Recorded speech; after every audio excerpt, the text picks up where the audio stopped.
Hey guys, Harry Thomas here, and welcome, ladies and gentlemen, to my top 5 best movies of 2014.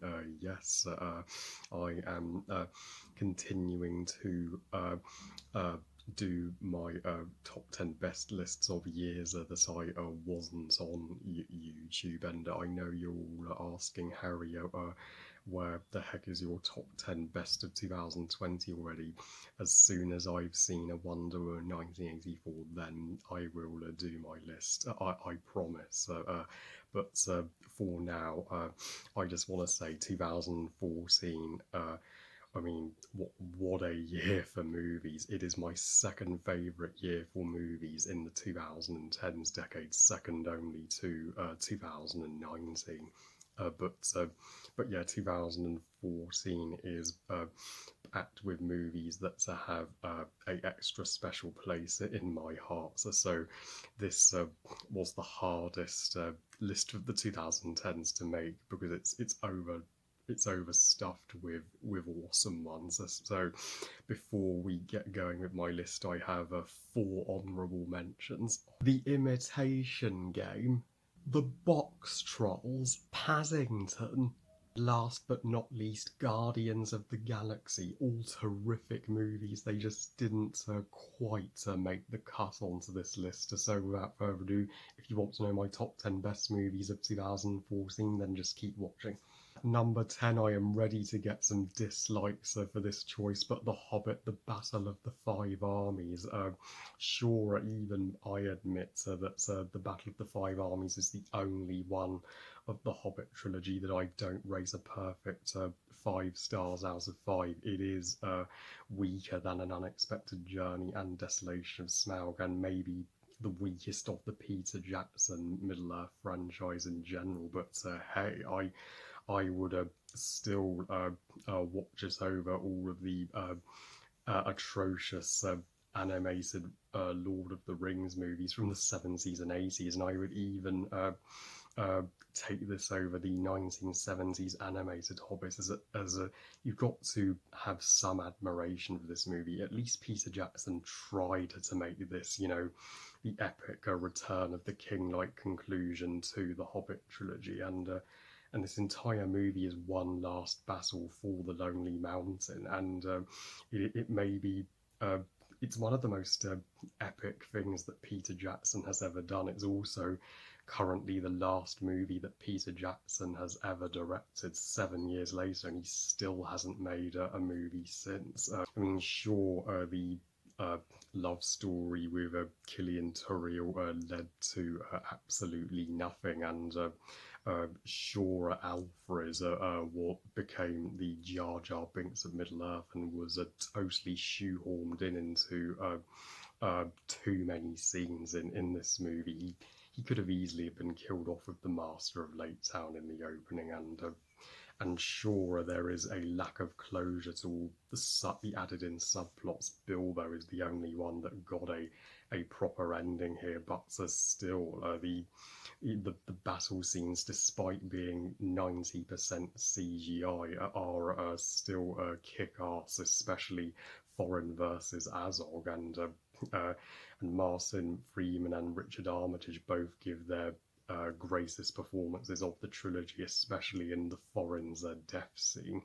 And there is some raw drama in the first half of this movie where Thorin is obsessing over the gold and losing his way, and so overall, I still think this is the most underrated movie of 2014. And at number 9, a movie I know most would place on their top 10 worst movies of 2014, but it's my list, my rules. So The Other Woman, yes. Yeah, The Other Woman for me, it makes women look awesome. Too often in movies, video games, and books and other media, women get jealous of other women, hitting on or trying to take their boyfriend away from them. And I love how this movie shows the opposite of that. It's gets out the message that women, should stick together and come together when they get cheated on by a certain guy for comfort, and the friendship that the three women in this movie form, by Cameron Diaz, Leslie Maines, and Kate Upton's character. Cameron Diaz giving the most wonderful performance of the trio of leads, given that this is one of her final movies before she would make the decision to retire in 2014, which I totally respect her decision on that. At number 8, a more popular placement this time round, Captain America the Winter Soldier. While it's a closer second in my ranking of the comic book movies from 2014. We'll get to my favourites a little higher on this list, but as for Winter Soldier, it totally blows First Avenger out of the water, and is my second favourite of the MCU Captain America trilogy. This one is a higher stakes sequel, and where we get to see the primary base of Shield, which we never got to see in prior MCU films, and Black Widow and Captain America teaming up together is a team up that I always dreamed of seeing in Marvel, and Bucky, the Winter Soldier, would go on to be one of the most fleshed out and complex characters in the Captain America verse, and you can and the Falcon, while he's dull in this movie, I will explain when I review the Falcon and the Winter Soldier why I now think he's cool, and Emily Van Camp as Sharon Carter, Agent 13, gives the most criminally underrated performance here. She is always epic in anything that she's in, and though I did think Nick Fury's death was or fake out death, I should say, was a total cop out, because we know he's gonna be alive again in Age of Ultron. I think this is the superior movie to Guardians of the Galaxy. Guardians of the Galaxy had tonal inconsistencies, though Winter Soldier knows exactly what it wants to be, dark and gritty, and it sticks with that. At number 7, the second movie on this list to star Scarlett Johansson, Lucy. Though when you compare Lucy to the Winter Soldier, they really are like chalk and cheese. But Scarlett Johansson is the front and centre here, and Lucy, I would say, is the number 1 girl power movie from 2014, and one of the most.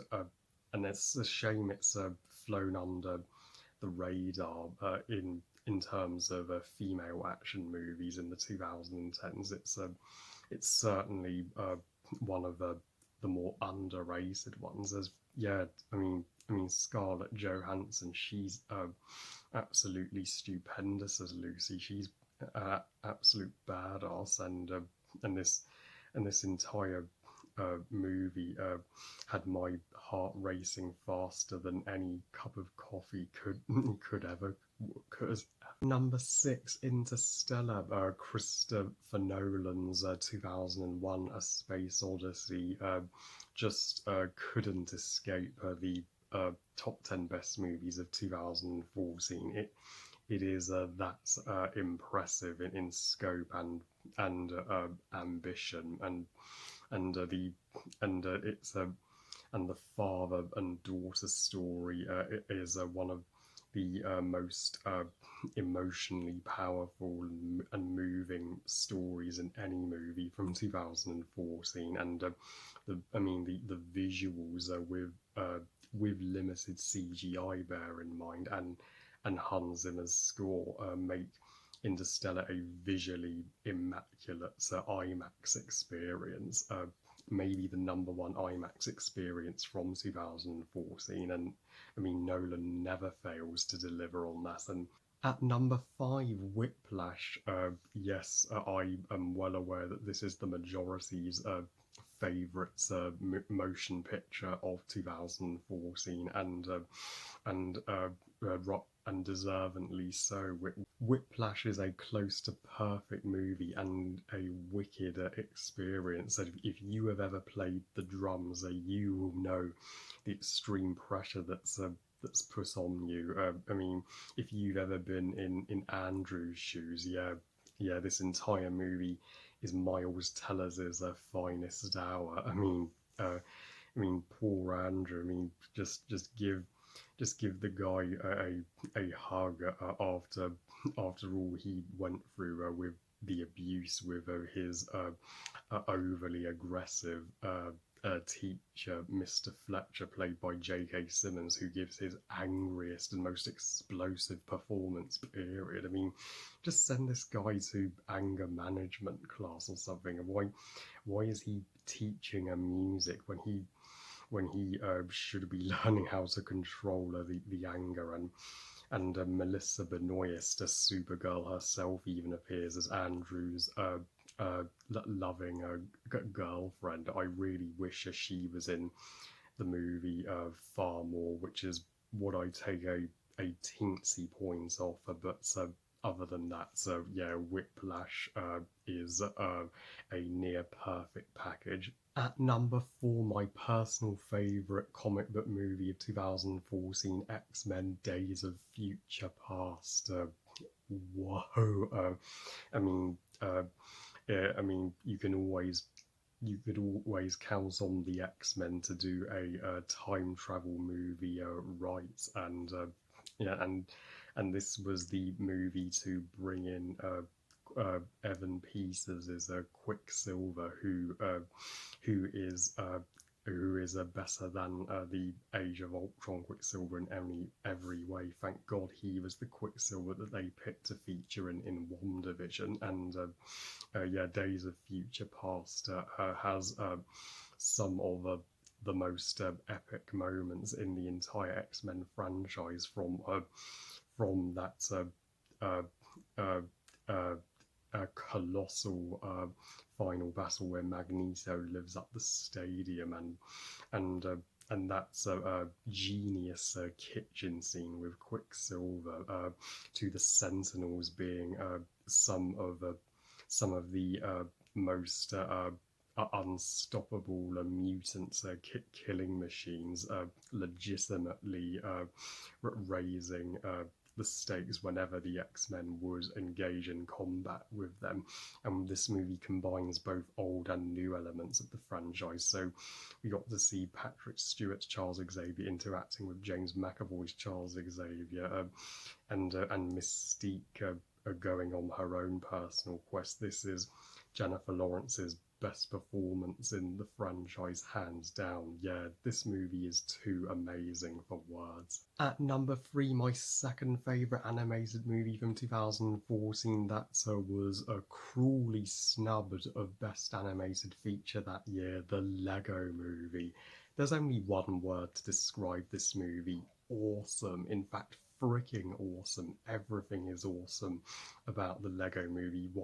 What we feared would just be the definition of a toy commercial, a movie that's without the effort, like Playmobil the movie or the Emoji Movie, turned out to be the exact opposites. I mean, Phil Lord and Chris Miller, who were initially supposed to direct Solo: A Star Wars Story, put in all of their imagination and blood, sweat and tears into making the best Lego movie that they possibly could, and the effort does not go unnoticed. The message of this movie about, you don't never limit your creativity. The sky is the limit to what you can do with your imagination. That live action ending with the father and son is one of the few endings of 2014 to legit make me cry. And Wild Style being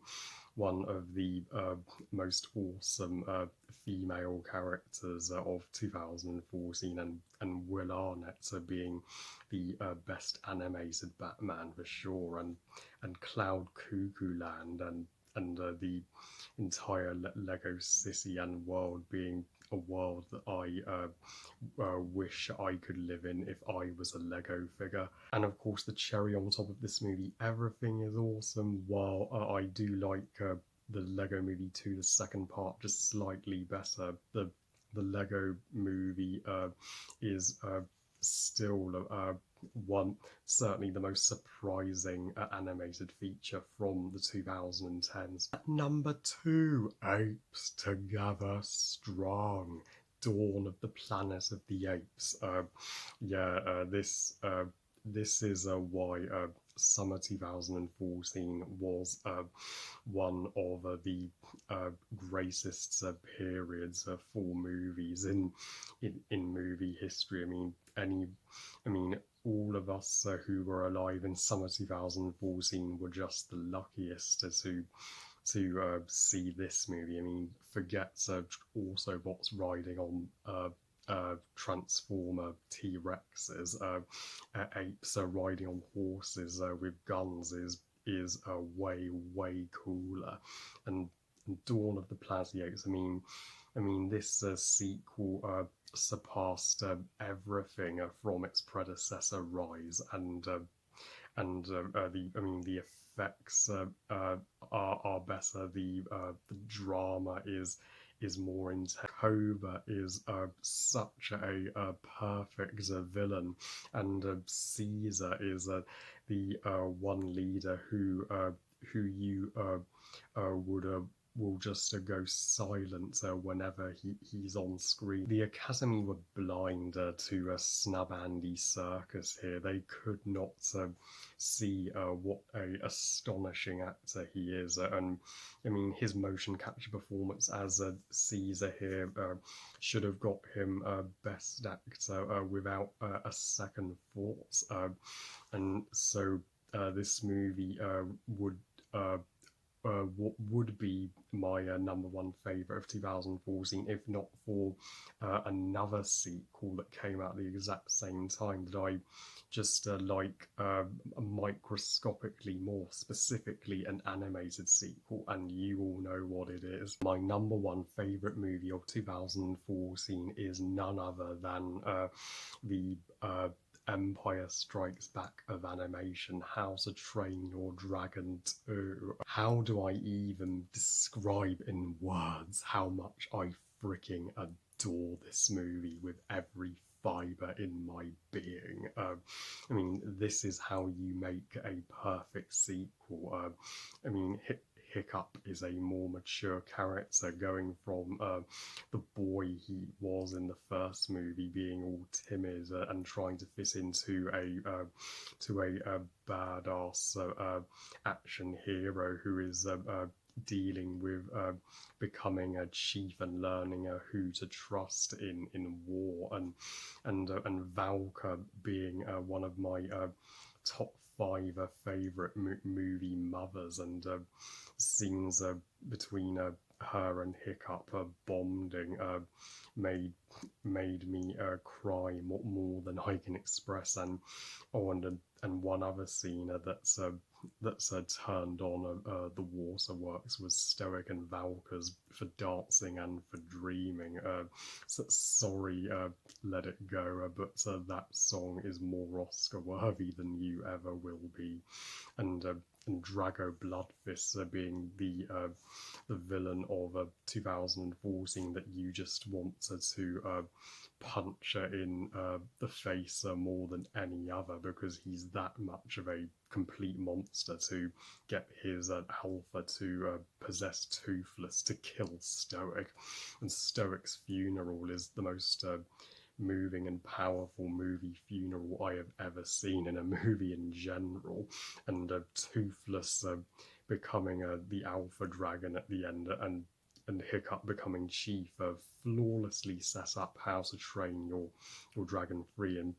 And this movie's and the score by John Powell is once again perfection, as is the song by Josie, Where No One Goes, one of my favourite end credits of movie songs of all time, and this is my second favourite of my favourite movie trilogy, second only to the third movie, The Hidden World, which you all know is my favourite movie. But yeah, I am proud to call How to Train Your Dragon 2 the best movie of 2014. So that was my top 10 best movies of 2014, but that's not to say 2014 was a flawless year for movies, not even closer. So stay tuned for my top 10 worst movies of 2014, where I will get to the stinkers of that year. Well, I love you guys, thank you for watching, hope you guys enjoyed this listen. What are your top 10 favourite movies of 2014?